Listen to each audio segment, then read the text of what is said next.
नमस्कार, मैं हूं आपके साथ गौरव राजेंद्र। बुलेटिन की शुरुआत करते हैं। भदोही में मुख्यमंत्री योगी आदित्यनाथ ने मीडिया बंधुओं को संबोधित किया। इस दौरान उन्होंने कहा कि मुझे बहुत खुशी है कि कारपेट उद्योग, जो कि लगभग 10 साल पहले बहुत खराब स्थिति में था, उसे प्रधानमंत्री मोदी की प्रेरणा से बढ़ावा मिला और यह उसका परिणाम है कि यहां का कारपेट उद्योग न केवल उत्तर प्रदेश बल्कि पूरे देश में योगदान देता है। 60% अधिक योगदान भदोही जिले से है। बता दें कि कार्यों की समीक्षा करने आया हूं ताकि हम भारत के इस प्राचीन हस्तशिल्प को बढ़ावा दे सकें। ये मेरा सौभाग्य है कि आज मुझे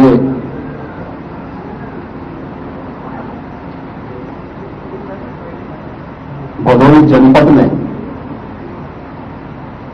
जो अपनी बेहतरीन हस्तशिल्प के लिए जाना जाता है, यहां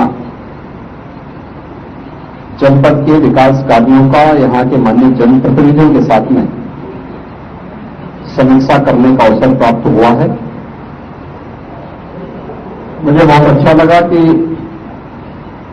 जो कारपेट उद्योग आज से 10 वर्ष पहले बहुत खराब स्थिति में था, आदरणीय प्रधानमंत्री मोदी जी की प्रेरणा से यहां के हस्तशिल्पियों को जो प्रोत्साहन दिया गया, आज उसका परिणाम है कि यहां का कारपेट उद्योग न केवल उत्तर प्रदेश में बल्कि देश में भी एक्सपोर्ट में 60% योगदान। आप सभी इन डरावनी नारंगी भूरे धब्बों को धातु की चीजों पर जानते हैं। जंग, मैकेनिकल तरीकों से जंग से छुटकारा पाना असंभव है। वो बहुत जल्दी फिर से आ जाती है। बस बहुत हुआ। चमत्कारी इमल्शन एंटीकॉर्ड 5-in-1 आपकी मेहनत, समय और पैसे बचाएगी। यह सिर्फ जंग को हटाती ही नहीं बल्कि नई जंग को बनने से भी रोकती है। सतह को प्राइम करती है और आपकी चीजों की उम्र बढ़ा देती है। पानी की पाइप पर इसका इस्तेमाल करें और नीचे वालों को पानी नहीं टपकेगा और जंगी बैटरी बन जाएगी आपकी इंटीरियर की नई शोभा। आपकी कार आपको सालों तक सेवा देगी। एंटीकॉर्ड 5-in-1 की कीमत है सिर्फ 1072 रुपए, लेकिन अगर आप हमें कॉल करते हैं हम आपको 3 गुना ऑफर देंगे। 3 प्रोडक्ट सिर्फ 1072 रुपए। नकली प्रोडक्ट्स से सावधान रहें। लियोमैक्स प्लस वाली खरीदारी। फोन करें या हमारी वेबसाइट लियोमैक्स ऑर्डर करें। भारत को दुनिया का डिजिटल पावर हाउस बनाने का यशस्वी प्रधानमंत्री नरेंद्र मोदी का संकल्प उत्तर प्रदेश में हो रहा है फलीभूत। माननीय मुख्यमंत्री योगी आदित्यनाथ की दूरदर्शी सोच की वजह से आईटी हब के रूप में गौतम बुद्ध नगर, एआई और मशीन लर्निंग में लखनऊ, रोबोटिक्स में कानपुर एवं engineering research and development city के रूप में वाराणसी और प्रयागराज का हो रहा है विकास। 9 शहरों में सॉफ्टवेयर टेक्नोलॉजी पार्क, जेवर में 3700 करोड़ के निवेश से semiconductor unit, 7 centre of excellence, 70 incubators और 6 विभागों के माध्यम से 10 लाख लोगों का एआई स्किल्ड वर्कफोर्स तैयार किया जा रहा है। महाकुंभ 2025 के अभेद्य सुरक्षा में एआई के अभूतपूर्व इस्तेमाल को पूरी दुनिया ने देखा। सॉफ्टवेयर निर्यात में हुई तीव्र वृद्धि से यूपी को मिल रही है ग्लोबल आईटी हब के रूप में नई पहचान। काम दमदार, डबल इंजन सरकार। और मेडिकल कॉलेज की भूमिका तैयार होती है हॉस्पिटल से। उसके पास 300 बेडेड हॉस्पिटल की सुविधा हो, ये उसी के लिए तैयारी की जा रही है।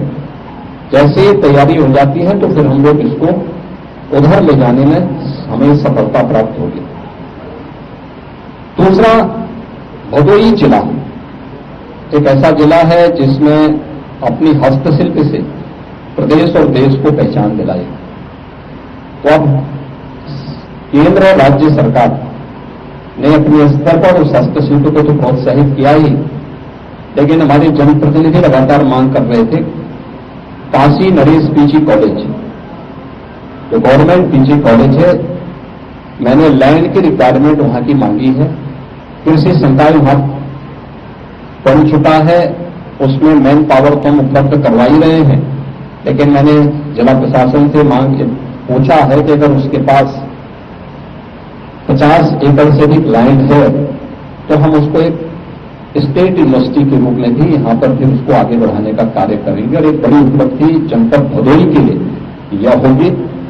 इसके अलावा सीतामढ़ी के पास खासतौर पर यहां पर बेगुरपुर में गंगा नदी में एक ब्रिज निर्माण की मांग जनप्रतिनिधियों ने की है, उसको तात्कालिक रूप से हम स्वीकृति दे रहे हैं।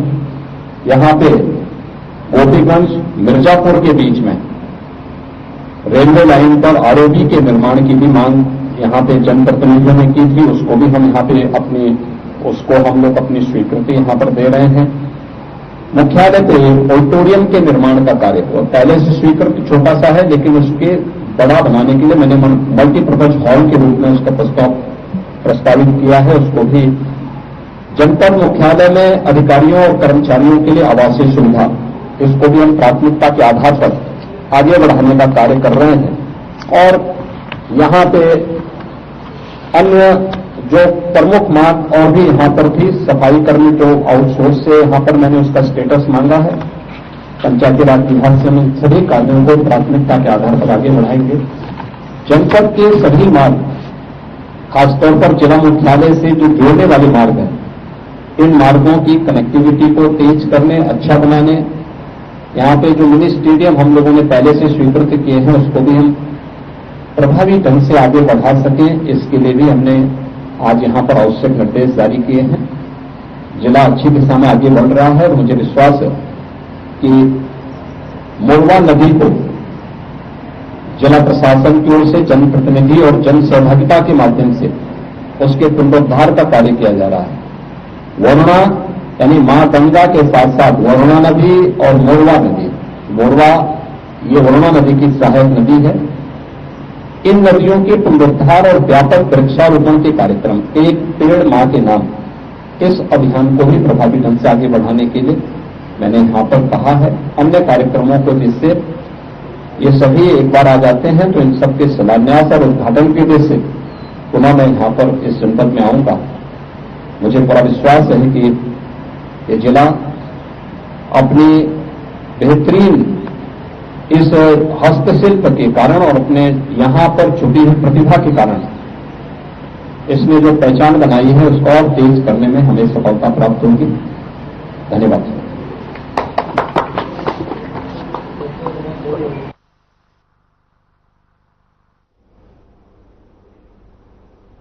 लखनऊ में डॉक्टर श्यामा प्रसाद मुखर्जी के बलिदान दिवस पर पुष्पांजलि कार्यक्रम का आयोजन किया गया, जिसमें सीएम योगी आदित्यनाथ शामिल हुए। सीएम योगी ने डॉक्टर श्यामा प्रसाद मुखर्जी की प्रतिमा पर पुष्प अर्पित कर उन्हें श्रद्धांजलि दी।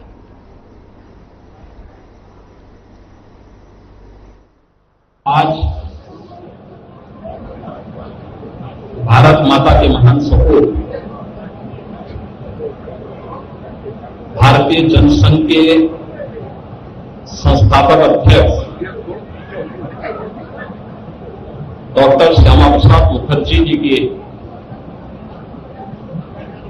पावन पुण्यतिथि है।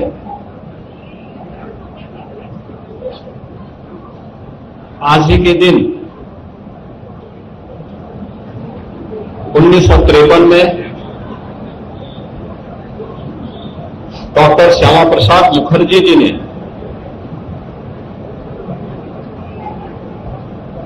अखंड भारत के लिए अपना बलिदान दिया था। डॉक्टर श्यामा प्रसाद मुखर्जी जी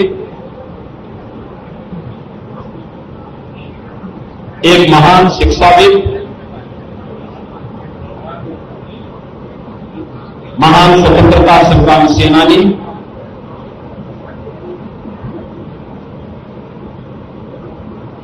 और एक भारत श्रेष्ठ भारत के स्वप्न दृष्टा थे। स्वतंत्र भारत में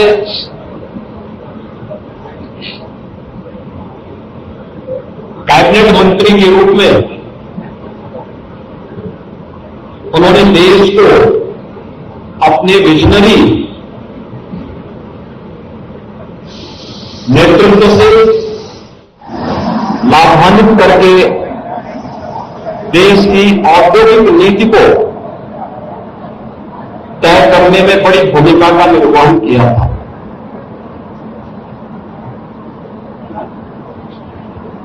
देश के अंदर खाद्य आवश्यकता की पूर्ति की जा सके, खाद्य मंत्री के रूप में भी स्वतंत्र भारत के पहले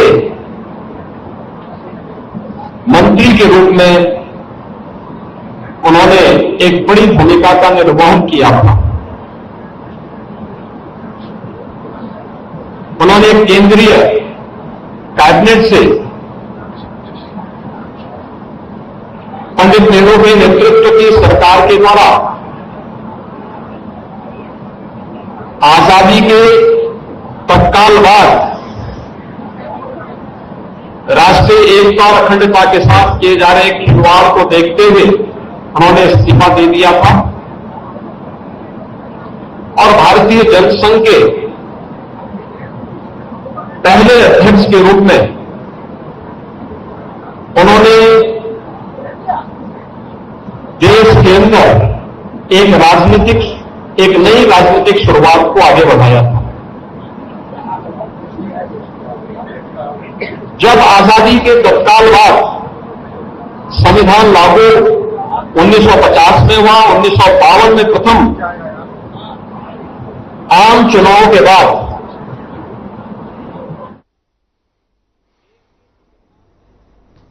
साधना समूह के द्वारा मोदी सरकार के 11 साल पूरे होने पर ताज होटल लखनऊ में कार्यक्रम का आयोजन किया गया, जिसमें प्रसार भारती के अध्यक्ष नवनीत सहगल शामिल हुए।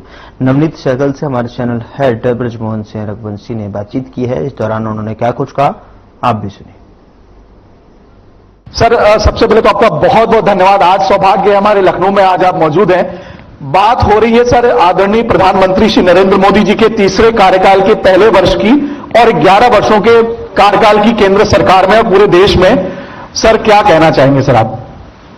देखिए, मेरा अभी कुछ दिन पहले दैनिक जागरण और हिंदुस्तान अखबार में इस पे लेख भी मैंने लिखा था कि पिछले 11 साल में देश को जो एक करिश्माई, एक निर्णय लेने वाला, कठिन निर्णय लेके और उसको इम्प्लीमेंट करने वाला और जो पूरी दुनिया में देश को एक आर्थिक, सामरिक ताकत बनाने की जो सोच रखने वाला हमारा जो नेतृत्व है माननीय प्रधानमंत्री नरेंद्र मोदी जी की रूप में, वो एक अद्भुत है। और जो एक निष्क्रिय प्रशासन था, जो निष्क्रिय प्रशासन था 11 वर्ष पहले, उसको उन्होंने पूरी उसी मशीन को, देखिए ये कोई उन्होंने मशीन नहीं बदली, सिर्फ जो उनकी टीम थी वो चेहरे बदले, इंस्टीट्यूशन वही रहे, संस्थाएं वही रहीं। उन्हीं संस्थाओं से उन्होंने एक नेतृत्व दिखाकर, एक निर्णय लेने की क्षमता दिखाकर आज इतना बड़ा परिवर्तन किया है।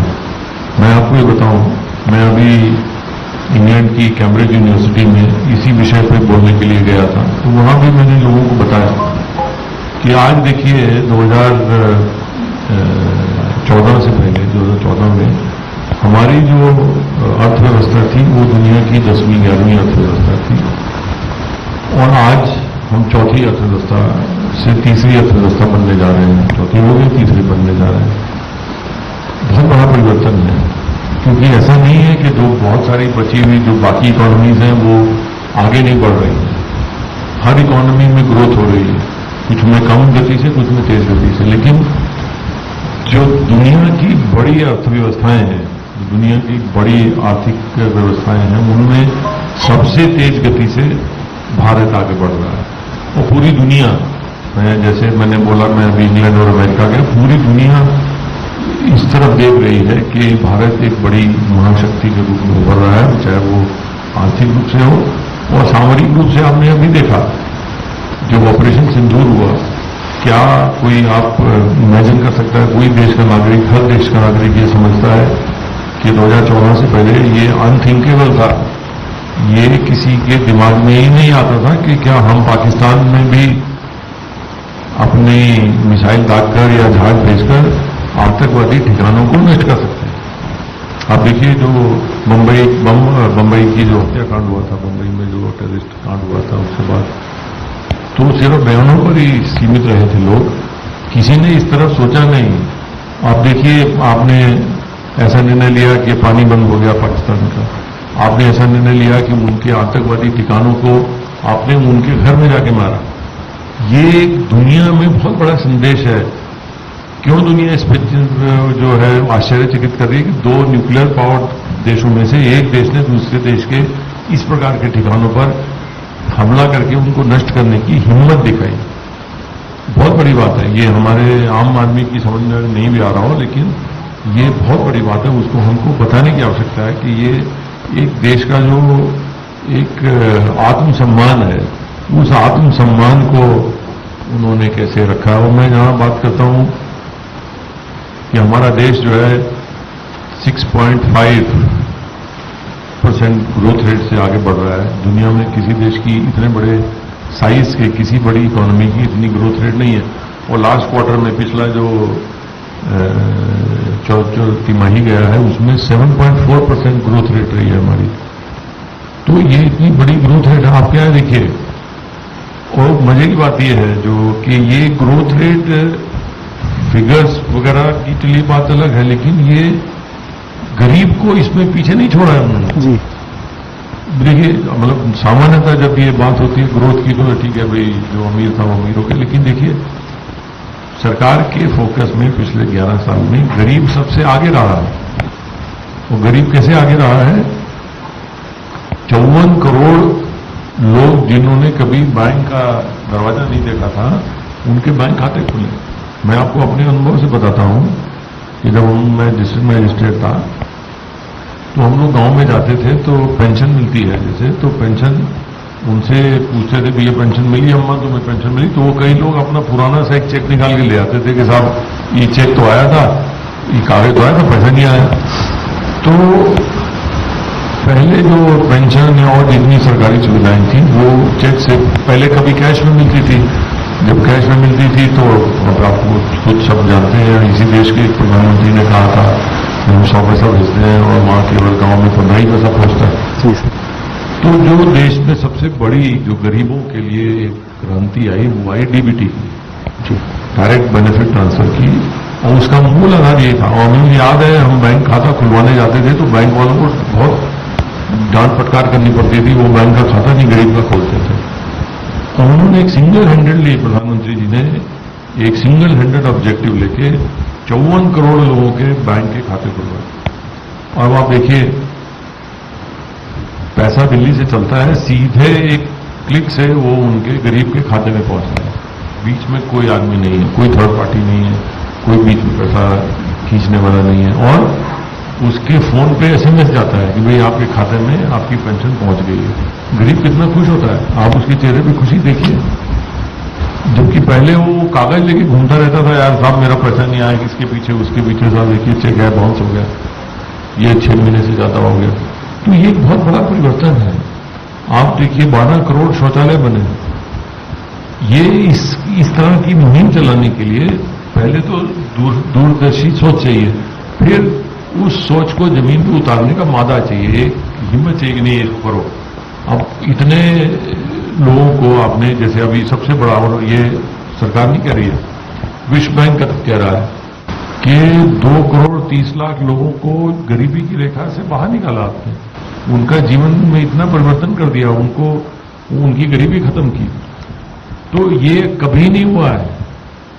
ये जो गरीबों के बारे में जो सोच है, एक तरफ जहां विकास की बात हो रही है, दूसरी तरफ गरीब को भी साथ साथ आगे फोकस में रख के चल रहे हैं, ये धारणा या ये अप्रोच कभी नहीं रही है। और ये पिछले 11 सालों में प्रधानमंत्री जी ने ये करके दिखाया है ना। अब आप देखो, हम लोग, अब आप रोज पढ़ते होंगे भी, उन्होंने चुनाव पे जो है एक दुनिया का अजूबा है उसको बोलेंगे, उस ब्रिज का जी मैं आपको गिना सकता हूं। ऐसे बहुत सारे प्रोजेक्ट हैं, मुझे याद पड़ता है हम लोग, मैं 1999 में गोंडा में कलेक्टर था।